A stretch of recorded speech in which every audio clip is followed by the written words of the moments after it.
Hello, everyone, and welcome to our channel. I'm Mark, And I'm Rob. and today we're going to talk about Game 5, the deciding game of the WNBA Finals.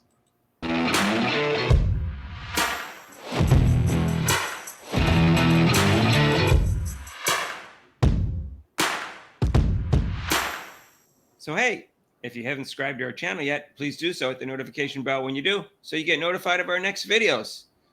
So, Rob, I did watch part of the game, fourth quarter and overtime, and New York Liberty finally got a victory. They never had a championship before, and they won 67-62. Yep. And how much of the game did you watch I watched after halftime after because halftime? the first half looked like it was You missed like, this. You missed the slugfest in the first half, Rob. I mean, from looking from the box score, it looked like it was like one of my eighth grade high school eighth grade boys games. So at halftime, it was 34-27 in favor of Minnesota. And then at end of regulation, it was only 60-60. This is the best women in the world, Rob. This is the best we have. They don't need Caitlin Clark for scoring, apparently. It was Mark. It was ugly. It was pretty ugly. I'm like, this is why nobody watches. I mean, people are like, oh, I mean, talk about. I mean, they both could have built condos the way the shots were brick, the way they were bricking. Well, let's get to the foul call. Breanna Stewart gets the ball. Not much time left. They're down by 2. She travels. She drives to the basket in the middle of the key, and she gets fouled. And then the foul call gets challenged. And Rob was a ref and a player and a coach. So, Rob, give me your analysis of the play. She traveled, yes. What everybody does in it. Every pro basketball, they all travel. Was the Euro step they call it? That was more shuffling to the feet type of thing. Yeah, this one was started dribbling late, I think, later than she meant to. Yeah, this one was a travel, but going up for the shot. Now, people talk about this. I don't know where they get this theory. The hand is part of the ball thing. So I'm like, I've never. I mean, as a referee, or even my dad was a referee 25 years, or refs. This hand is part of the ball thing is kind of bogus. It's a bogus. Is it in the training, Rob? Though when they teach you? No, there is no training. Well, when the person goes up for a shot, the hand is part of. No, there is no training where they say the hand is part of the ball. I mean, it can't be. The ball is a ball, and your hand is separate. They're two separate entities. So if you go up and you hit the ball, but you also hit the person's hand, which is what happened, that is a foul. I don't know if they can say, "Oh, the hand's part of the ball." No, that sounds like that's playground rules. Those are playground rules we used to play by. Oh, the hand's part of the ball when you foul them. No, but not in real basketball. Well, it looked like the defensive player had her hand on Breanna Stewart's hand as part of the block. I think she also got part ball. Right. So it was a question: is that enough of the hand to be a foul call? I guess that's what you have to call it. But the announcers were acting like she didn't touch her hand at all, and I think she did. It looks different at different angles, but I think she did. Yeah, she did. And like I said, the hand is part of the ball. That's playground rules. This is not playground rules. There's no separate. How can the hand be part of the ball? I don't even understand what that means. Right. So that means so when you go for the shot and the ball's in your hand, and if someone touches you and if someone hits you on the hand, that's not a foul because the ball is part of your hand. Well, then that's a foul then. Well, then that should be a foul. If you block the ball, then the ball is part of your hand, so that's a foul too, right? Yeah, you shouldn't be allowed. You shouldn't be allowed to get the hand too, just because you get part of the ball. That's silly. Yeah. The way I look at it, if it's like 95% ball and 5% hand, okay, that's a block. All right, that's a block because it's very rare that they get 100% of the ball on a shot like that. But if it's 75% ball, but 5% of the hand, that's a lot. That's a lot. That could really affect the shot. That to me is a foul. 50-50. It's a foul. So I don't agree with that concept whatsoever because just because you get part of the ball doesn't mean you also didn't foul. The concept is you're supposed to be blocking the ball. Okay. Yeah, exactly. So all right. So they challenge the call. They don't say, "Oh yeah, she hit her arm, or hit her hand, hit her wrist, or whatever." And instead, the one ref who made the decision apparently, or at least made the announcement, said the defender did not have legal guarding position. Did you see that, Rob? Yeah, I was going like, so what? I go, what is he talking about? Legal defending position. A guarding position. Yeah, guarding. I mean, so if I'm guarding you, I'm in front of you. But when the person's driving to the basket, is that a legal guarding position? Because you're moving your feet and sliding. Is that legal guarding position? I don't know what he was talking. I don't know what they were talking about. I really. Well, it was very close in terms of like you're talking about whether it's a when there's a block or a charge. I thought it was very close because I thought she was in position but was moving just a little bit as Breanna Stewart got close to her. So I thought it was very difficult to tell if she was in position and set beforehand. But I thought the foul was the hand, not that. I thought that was so close that I wouldn't have overturned it for that, or I wouldn't have confirmed it for that reason. I would have confirmed it because I thought she got her hand. Right. That's what I thought it was. It was a hand thing, not a. But why was she? She's following her. That's what you're supposed to do on defense.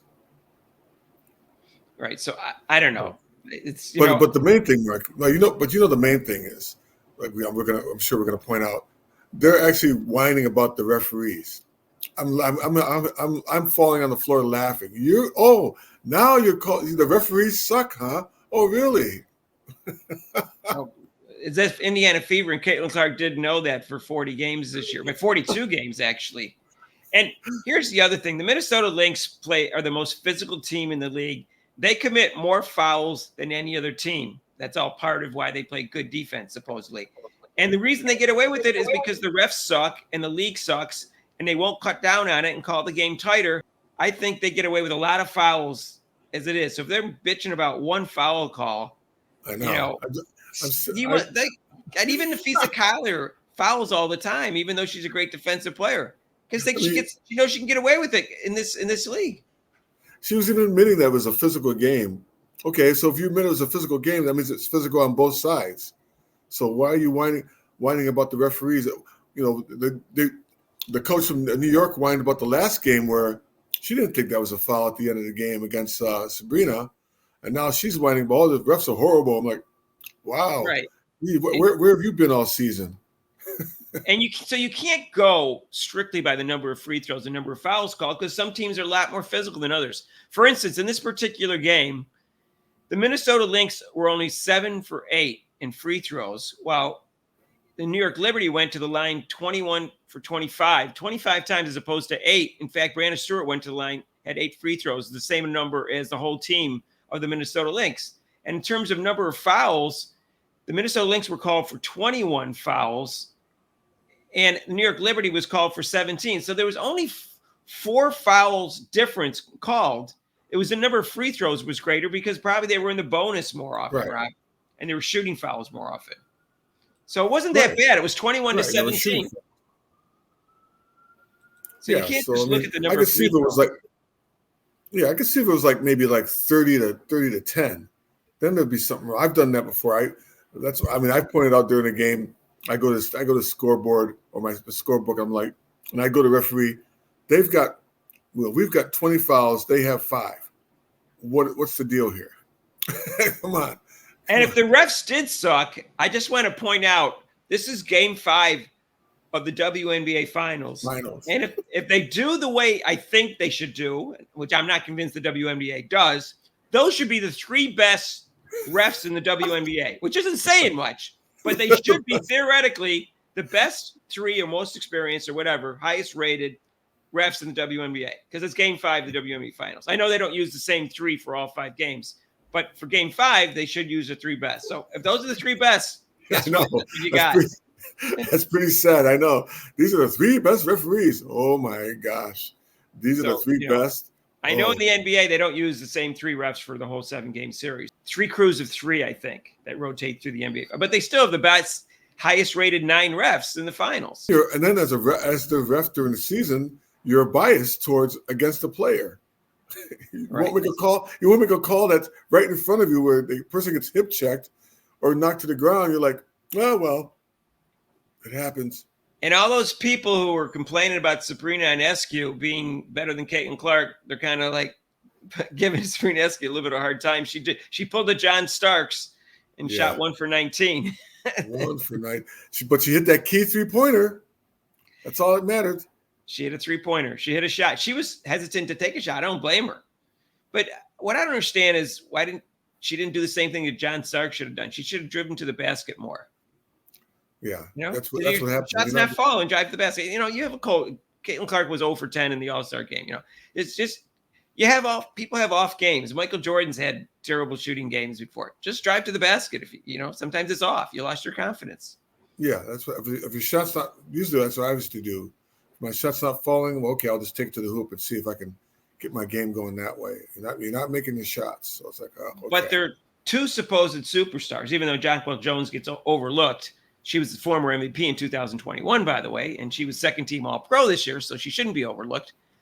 But just for sake of completeness, we should point out that Sabrina Askew was 1 for 19, 1 for 10 from threes, hit both free throws. And Breanna Stewart was 4 for 15, 0 for 3 from threes, and 5 for 8 from the free throw line. She missed 2 free throws late in the fourth quarter. Yeah. 2 out of 2. She bricked one of them. And so, anyways, so together they were 5 for 34. And in threes, they were 1 for 13. Oof. Whoa. Ooh, that's their two best player. Now, Jonquel Jones was voted the MVP of the finals, and she did have a good game. She was 5 for 10. She missed both her 3-point shots, but she was 7 for 7 at the free throw line, which is good. And she got 17 points.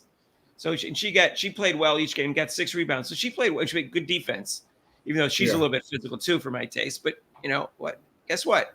That's the way the WNBA is. That's the way the game is, Mark. Yeah, sorry. This isn't. You know, the teams were evenly matched. Someone had to win. That's all there is to it. They were pretty even. I think New York Liberty has slightly more talent, Rob. I think they were the slightly better team. I think the Lynx get away with more fouls than the New York Liberty did. That's my personal opinion. But you can definitely tell the difference between with those two teams as far as when you watch the Fever's half-court offense and you watch those two teams' offense, passing, cutting, moving, going to – it's night and day, Rob. In terms of the motion and the passing, it just is, you know, there's – Caitlin Clark is a good player, but she can't make the other 4 players move. Right. I mean, that one pass where – I think Sabrina was stopped, and then Breanna Stewart immediately just cut to the basket, and she made a nice bounce pass for her to make the shot. I was like, that's what you do. You overplayed. Unlike the Fever, they're standing outside. The person's overplaying them. That's the first thing you learn in basketball. If they're overplaying, you go to the basket, and you'll have an easy layup. Well, they look like that. The Fever looked like that in their last game of the year, and then Kelsey Mitchell hurt her ankle, and then they looked like that the rest of the year or before that. Yeah. I saw that one time for like 5 minutes in the entire year. Yeah, you were telling me about that. I'm like, oh, wow. So they got to correct that. That's why Christy Sides has to go. But I still probably think that Liberty is probably the better team. And they never won a championship. So even though I don't like Breanna Stewart, I'm glad the New York Liberty got a championship. That's their first basketball championship in the city since the Nets in 1976. I know. And what was last year was the Knicks. They won it in 73. Was the last year they won it? Yeah, 73. I do remember that. Last time. This year, Mark. This year they got the team, Mark. I'll be wearing my Knicks hat this year. So the Knicks have a shot. This year. I would still say the Celtics are favored over them, but the Knicks have a shot. We'll see how Karl Anthony Towns, how much he helps them, and we'll see how healthy they can be come playoff time. Because that was the problem last year; you didn't have health. But Mark, with this WNBA, I mean, this final is like. At least the games were close. I'll give them that. They had 4 close games out of 5, and even that game was close. You know, earlier in the game. 67-62. Oh. Yeah, I mean, I only watched parts of all 5 games. I watched the ends of all 5 games. I didn't watch any of the full games. I refused to watch them because of how they treated Caitlin Clark. And if I'm going to give popularity to the league, I'm going to give it to Caitlin Clark. But from what I saw, there were so many bricks and layups. And these are the 2 best teams in the league with 4 of the best players in the league. Yeah. 5, McBride, right? Kelly McBride is going to probably would have been 3rd team All-Pro probably. So 5 of the best players in the league, 5 of the top 15 players in the league, and there were so many bricks and missed layups from what I saw in the limited amount. And I heard it was even worse than that. I'm hoping that those rims were collapsible because it was pretty hard. It was pretty bad. Yes. So, anyways, all right. Well, that's it. So, congratulations to the New York Liberty. All right, New York. I like Sabrina Ionescu for the most part. I don't like the coach from New York seems okay. Rob and I are from New York. We're from Rochester, New York. So we're gonna have to, at least congratulate New York for that. And Stewart's she's upstate New York, Syracuse, right down the street. She grew up an hour and a half from us. She grew up in Syracuse, an hour and a half from Rochester in North Syracuse. So, right. So I still don't like her. I don't care if she's right. She's a Caitlin Clark hater, and she's always trying to minimize Caitlin Clark, and so I don't like her for that reason. So, and she's just not a likable person. She just has a dour personality. But Mark, we got to get better refs. We got to get better refs. The refs blew the game. I've made my recommendations, and nobody listens. Rob, let us know what you think about the finals. If you didn't watch any of it, what do you think about the whining of the refs? Let us know what you think about that particular call. Was it a foul? How much of the hand the defender got on Breanna Stewart? But she did travel. Although I probably wouldn't have caught that in real time if I was a ref. Hand is not part of the ball. I don't know where the heck. All right. Well, if you haven't subscribed to our channel yet, please do set the notification bell when you do. If you like this video, hit the like button and join Rob and I for our live show tonight. It's every Monday except for major holidays. Rob's going to be there for people complaining and missing Rob. He'll be there. We'll talk about this, and we'll talk about football. The Packers may be for real. Look out, Rob. And my Browns. The Browns are toast now. We're in the running for a quarterback. Hey, if you want to donate to our channel, there's super chats and super thanks down below, and there's a link to PayPal. And we'll see you in the next video. Peace out.